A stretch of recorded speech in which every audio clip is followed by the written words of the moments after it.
Triple H had a right old laugh burying the WCW World Heavyweight title as a means to cutting Booker T's legs off during their horrendous 2003 feud. Oh, and let's not forget, somebody like you doesn't get to be world champion. And him taking 23 fucking seconds to pin him! We get it. There's a lot to work with if you want to mock WCW's soul-destroying final state, but you're neglecting a glittering legacy of excellence before the collapse. A quick caveat, this list extends to anybody entrusted with any variant of WCW's top prize from Turner's 1988 purchase through to its confirmed demise in 2001. Oh, and honourable mentions to Kevin Nash and Scott Steiner, because I'm terrified of what they'll do to me if I don't mention them. I'm Adam Wilborn from WhatCulture, and these are the 10 greatest WCW champions ever. Number 10, Ricky Steamboat. Until last year, Ricky Steamboat's 1989 World Heavyweight title trilogy with Ric Flair was considered the greatest in the history of the industry. Only Omega and Okada's instantly iconic series has even come close to it. Harnessing their consummate babyface heel dynamic, the working class hero versus the obnoxious braggart, it was like me versus Jules, basically. Steamboat's selfless and evocative selling ultimately drew sympathy for his foe as they arrived at their final battle at May's Wrestle War, triggering a Flair babyface turn for his next feud with Terry Funk. Few could have handled the delicate nuances of the booking quite so well. Number 9, Booker T. One of the few beneficiaries from the, let's just say, tumultuous Vince Russo era of WCW, Booker T was perhaps the last mid-carder to achieve genuine elevation from the New Yorker's unique booking style. A San Francisco 49ers match? Really, Vince? You may know that Booker won the championship 5 times. He quite likes mentioning it, along with constantly changing his mind on Jason Jordan mid-sentence. The fact he achieved 5 title reigns in a single year is emblematic of perhaps the single worst creative annum in any title's history. But being entrusted as a safe bet with the belt was one of the few badges of honor any WCW performer could earn in a troubling final tenure for the company. Number 8, Ron Simmons. The beneficiary of a history-making decision by Booker Bill Watts in 1992, Ron Simmons' status as the first ever African-American World Heavyweight Champion in any national organization is sadly neglected a mention as long as WWE are only scripting him to say precisely one word. Remember those weeks he started saying words that rhyme with "damn"? That was weirder than whatever happened behind closed doors with Heidenreich and Michael Cole. Overcoming the champion Big Van Vader with a snap power slam on an August edition of WCW Main Event after winning a bloody raffle for a title shot. Oh, WCW. Simmons' victory triggered one of the more underrated title celebrations in wrestling history. The audience were utterly ecstatic for the win, embracing the legitimately significant nature of it. For all Southern wrestling stereotypes perpetuated by Vince McMahon, WCW had in one night taken a progressive leap WWE would wait another 6 years to even contemplate. Number 7, Hulk Hogan.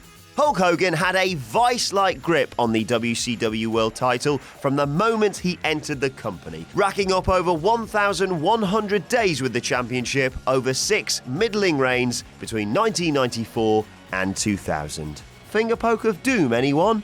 Despite some of the atrocious booking and unthinkable selfishness his tenures came to represent, he belongs amongst the elite for the incredible status boost his profile as champion gave the organisation. What the Hulkster gave in mainstream attention, he sadly took by the monster truckload in creative control. See what I did there? His storylines were almost always orchestrated to feed his python-sized ego, with his 1999 loss to Sting the only title surrender not to carry a poisoned twist in the tail for the new champion. Number 6, The Giant. Paul White has since admitted that defeating Hulk Hogan for the World Heavyweight title in his debut match probably wasn't the best way to imbibe the actual rigors of a notoriously tough industry, but the prodigious young talent immediately proved his remarkable worth with lightning-quick improvement, no more monster trucks, Oh, and surviving falling off a fucking building. A fearsome heel until the arrival of the New World Order reimagined the trope, he was a victim of bad timing and understandably naive decision-making. First toppled by Hogan and the NWO, he then joined and left the group in revolving door activity that mirrored his more turns than a bloody maze shtick in WWE. He was, at very least, an unusually believable champion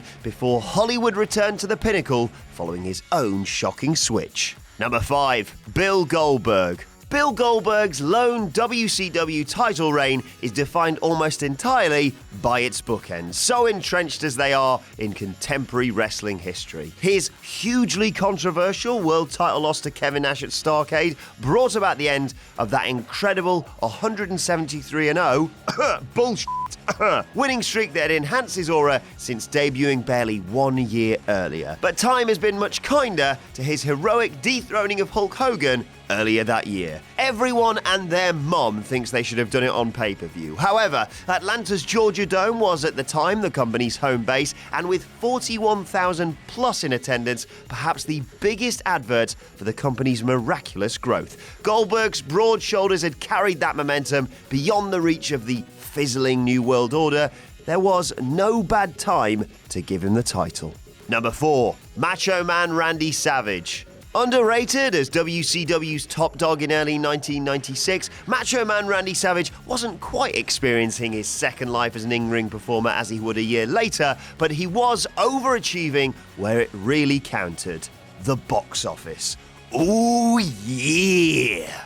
Snaring the vacant title in December 93's inaugural World War III 60-man Battle Royal, Savage sent attendances soaring as audiences reinvested in a renewed rivalry with Ric Flair at the expense of yet more Hulk Hogan nonsense on top. Television ratings, house show attendances, and buy rates were all up, especially as the company began to lock in the formula that would result in Nitro's crusade away from Monday Night Raw later that year. Something Vince would like to Men in Black out of your memory. Yet another credible star to carry the title as Eric Bischoff targeted the product hard and fast at WWE's core crowd. Savage was fittingly as perfect a Hogan replacement then as he was for McMahon nearly a decade earlier. Number 3. Big Van Vader. Big Van Vader would happily have kicked the shit out of you, all your heroes, and even their mates if he felt like it. Are you going to tell this guy to stop? There are few arguments as convincing for making him kingpin in a fictitious sport, and it's all the more astonishing Vince McMahon didn't make millions from him after finally bagging his signature in 1996, probably because the Vin Man is allergic to fat. Alongside grizzled manager Harley Race, Vader was a raging bull and seething bully in equal measure, ramping up the intensity for WCW's top babyfaces whenever they dare come for his title. Few commanded feared respect by virtue of their victims' fates, quite like the Rocky Mountains monster. Number 2. Ric Flair. The Nature Boy was to NWA, WCW, and Southern Wrestling in the 1980s what Hulk Hogan was to WWE and the North. In part due to his overt flamboyance, look at the state of his robes here, in the face of the meanest and baddest below the Mason-Dixon line. His value as a performer only ever remotely diminished because the company repeatedly tried to do it by design. One word: Spartacus. A superlative 1989 series with Ricky Steamboat proved his apex, but Slick Rick on a bad night was still better than most on their best. His wars with Randy Savage in 1996 drew honest-to-God real money away from the large shadow cast by Hogan's 94 arrival, even if his final reigns with the strap are best left buried in the WWE Network's expansive archive. And the number 1 greatest WCW champion ever is David Arquette. No. Number 1, Sting. Wrestling requires the vanishing of evil via good, despite the mangling of the two traits in the modern era. I stand with you, Jim Cornette. Sting was always the hero WCW fans desperately needed whenever he took ownership of their prestigious prize. Defeating Ric Flair in 1990 was a torch-passing moment. Finally overcoming Big Van Vader was an effort in overcoming seemingly insurmountable odds. And toppling Hulk Hogan at Starrcade 1997 was literally presented as a lone vigilante saving the company from an evil dictator within. How did WCW f*** the rest up so much? Oh, hi Vince. A horribly misguided 1999 heel turn aside, Sting's stewardship over WCW was the steady hand the organisation always needed, but so rarely sought. He was a Lord Protector and inadvertent advocate of wrestling's most poisoned chalice. Gosh, can you believe that person said that about that particular video on that entry? I sure can't. But you should like, share and subscribe below anyway. And also, the people who made this video, they're right here. Go follow them and give them some love. Also, there's more content, probably above my head. Check it out. Or don't. 50-50.